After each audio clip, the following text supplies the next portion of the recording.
नमस्कार दर्शकों, स्वागत है आप सभी का। दरअसल उत्तर प्रदेश में इन दिनों राजनीतिक माहौल काफ़ी गरमाया हुआ दिखाई पड़ता है और एक के बाद एक जो बयानबाजी निकल कर सामने आती है उससे ऐसा लगता है कि तमाम जो दल हैं, तमाम जो पार्टियां उत्तर प्रदेश में वो अपने लिए माहौल बनाने का प्रयास करते हुए दिखाई पड़ते हैं। अब दरअसल सुबह सपा के अध्यक्ष और योगी सरकार में मंत्री ओपी राजभर जिन्होंने एक बार फिर एक ऐसा बयान दिया है जिसको लेकर उत्तर प्रदेश में सरगर्मियां तेज होती हुई दिखाई पड़ती हैं। उन्होंने दरअसल सपा प्रमुख को लेकर निशाना साधा है। सपा प्रमुख को लेकर उन्होंने अपना बयान है वो दिया है, उसमें कटाक्ष करते हुए एक ऐसी बात कह दी इसको लेकर सपा जो दल है, सपा जो खेमा है, उनके अंदर कहीं ना कहीं अब गुस्सा बढ़ता हुआ दिखाई पड़ता है। तमाम सपा समर्थक, सपा नेता जो हैं वो ओपी राजभर के इस बयान को लेकर कतई भी खुश नहीं है और कहीं ना कहीं ओपी राजभर के ऊपर अपने अपने तरीके से बयान देते हुए दिखाई पड़ते हैं। आपको बताते हैं कि आखिर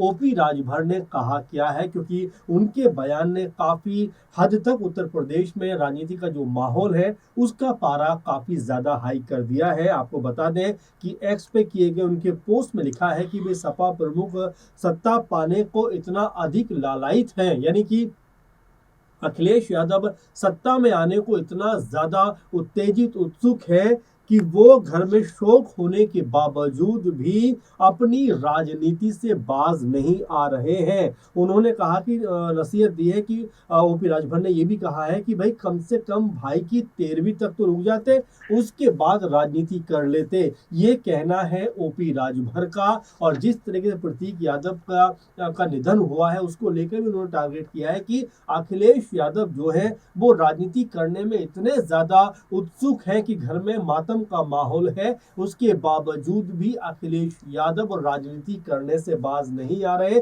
ओपी राजभर ने इसके अलावा क्या कुछ लिखा है वो भी आपको बताते हैं। वो कहते हैं कि अखिलेश जी, आपके भाई का अभी अभी देहांत हुआ है, आपका पूरा परिवार परेशान है। हमें लगा था कि आप दुख में होंगे, लेकिन आप तो परिवार के शोक के बावजूद भी राजनीति करने में लगे हुए हैं। आपको खुद घर से ज्यादा दूसरों के घरों की और मामलों की चिंता है। रही बात मंत्रियों के विभाग के बंटवारे की, तो आप क्यों परेशान हैं? इस बात को लेकर ओपी राजभर ने अपना बयान जो है वो सबके सामने रखते हुए ये बात कही है कि उत्तर प्रदेश में जिस तरीके से समाजवादी पार्टी राजनीति कर रही है वो एक ऐसा कह सकते हैं उनका मकाम दिखाई पड़ता है, एक ऐसा उनका तरीका दिखाई पड़ता है जो ये साबित करता है कि सत्ता में आने के लिए, सत्ता को पाने के लिए घर में जो मातम है उसको भी अखिलेश यादव जो है दरकिनार कर रहे हैं। अब ये पूरा मामला क्या है, दरअसल अखिलेश यादव ने जो बात कही थी, उन्होंने बीजेपी को लेकर एक तंज कसा था कि भाई 6-7 दिन हो गए जो नए मंत्री बने हैं, 5-6, उनको शपथ लिए हुए 5-6 दिन का वक्त हो गया है, लेकिन अभी तक आखिर उनके मंत्रालयों का, उनके विभागों का बंटवारा क्यों नहीं हुआ है? इस तरह का सवाल जो है वो अखिलेश यादव ने उठाया और उस बात को लेकर बाकायदा उन्होंने जो है कह सकते हैं कि तंजिया लहजे में बीजेपी सरकार के ऊपर, योगी सरकार के ऊपर अपना बयान दिया। उन्होंने कहा कि उन्होंने पूछा था कि क्या उत्तर प्रदेश में मंत्रियों के बाद अब उनके विभागों की भी पर्ची निकाली जाएगी? ये अखिलेश यादव का कहना था। उन्होंने आरोप लगाया कि मंत्रालय के बंटवारे की देरी की असली वजह कमीशन कमाई है। दीर्घ प्रतीक्षा के बाद जो नए मंत्री बने, यानी कि एक लंबे इंतजार के बाद जो नए मंत्री बने हैं वो दर्शक दीर्घा में बैठकर गेंद को इधर उधर आते जाते देख रहे हैं। अखिलेश यादव ने इस पूरे के पूरे मामले पर ट्वीट करते हुए लिखा था कि उत्तर प्रदेश की जनता ने ठाना है कि नए मंत्रियों को जो मंत्रालय या विभाग मिलेंगे उस पर पूरी निगाह और निगरानी बनाकर रखी जाएगी, ताकि नए नवेले जो मंत्री बने हैं वो कहीं अपना खजाना ना भर लें, क्योंकि उनके पास समय जो है वो महज 7 से 8 महीने का समय बचा है। अब सरकार की बात करें तो ऐसे में अखिलेश यादव ये बात कह रहे हैं कि जो नए मंत्री बने हैं कहीं उनको इसलिए मंत्री तो नहीं बनाया गया कि 5-7-8 साल का महीने का वक्त है और 7-8 महीने के वक्त में आप अपनी तिजोरियां भर लीजिए, आप अपने खजाने भर लीजिए। ये बात अखिलेश यादव ने अपने ट्वीट में कही। इसके लिए उन्होंने बाकायदा कहा भी कि इसके लिए कागजी प्रमाण के साथ साथ ऑडियो वीडियो सबूत इकट्ठे किए जाएंगे। वो कहते हैं कि अब जनता ही भाजपाई लोगों को अपने टैक्स के पैसे की लूट करने से रोकेगी, क्योंकि भ्रष्टाचार रोकने वाले सारे विभाग भाजपा ने बर्बाद कर दिए। उन्होंने लिखा कि भाजपा सरकार जानती है कि ये आखिरी बार है जब वो सत्ता में है, इसलिए वो यानी कि भाजपाई दसों हाथों से पैसा लूटना चाहते हैं। जागरूक जनता अब इन भाजपाइयों के मंसूबे को कामयाब नहीं होने देगी। ये अखिलेश यादव का पूरा ट्वीट था, जिसके ऊपर ओपी राजभर ने कह सकते हैं अपनी प्रतिक्रिया दी है, अपनी बात को सामने रखा है। लेकिन जिस तरीके से उन्होंने अपनी बात को रखा है कि भाई कम से कम घर का जो मातम था वो तो खत्म हो जाने देते, कम से कम आपके भाई की का निधन हुआ है, कम से कम 13वीं तक तो इंतजार कर लेते। इस तरह की बातें ओपी राजभर ने अखिलेश यादव को लेकर कही है। ओपी राजभर की अगर बीते कुछ समय की बात करें तो लगातार उनकी जो बयानबाजी है वो न सिर्फ बढ़ती जा रही है, बल्कि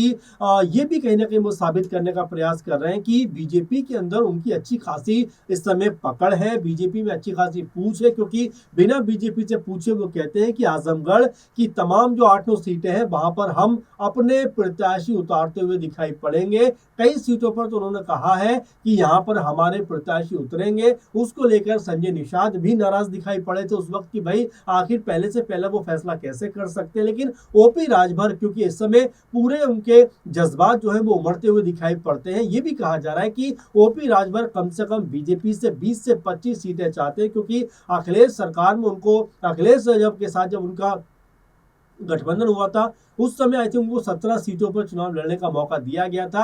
हालांकि 18 सीटों पर था, लेकिन एक सीट शायद सपा के चुनाव चिन्ह पर लड़ी गई थी। तो कुल मिला जुला कर देखा जाए 17-18 सीटें ओपी राजभर के उस समय पक्ष में आई थी। तो ऐसे में क्या बीजेपी की तरफ अगर वो देखते चूंकि सरकार में शामिल है तो क्या वो ये उम्मीद कर रहे हैं कि बीजेपी उन्हें 20 से 25 सीटें देती हुई दिखाई पड़ेगी?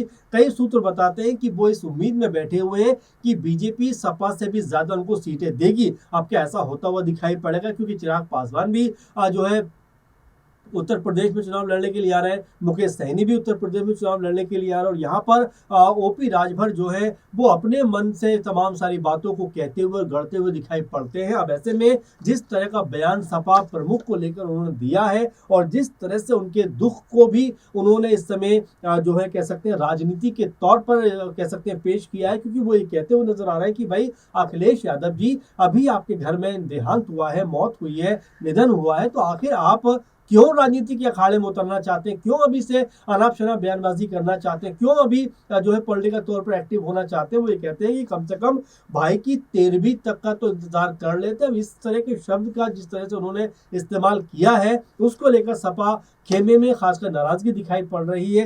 कई जो लोग हैं, समर्थक हैं, वो ये कह रहे हैं कि ओपी राजभर को कम से कम इतनी ओछी राजनीति नहीं करनी चाहिए, इतने ओछे शब्दों का इस्तेमाल नहीं करना चाहिए, क्योंकि अखिलेश यादव अभी 3-4 दिन पहले उनके भाई की जिस तरह से मौत हुई है, निधन हुआ है, उस सदमे से अभी उबर नहीं पा रहे हैं। बहुत गमगीन दिखाई पड़े थे जब अंत्येष्टि में भी वो थे।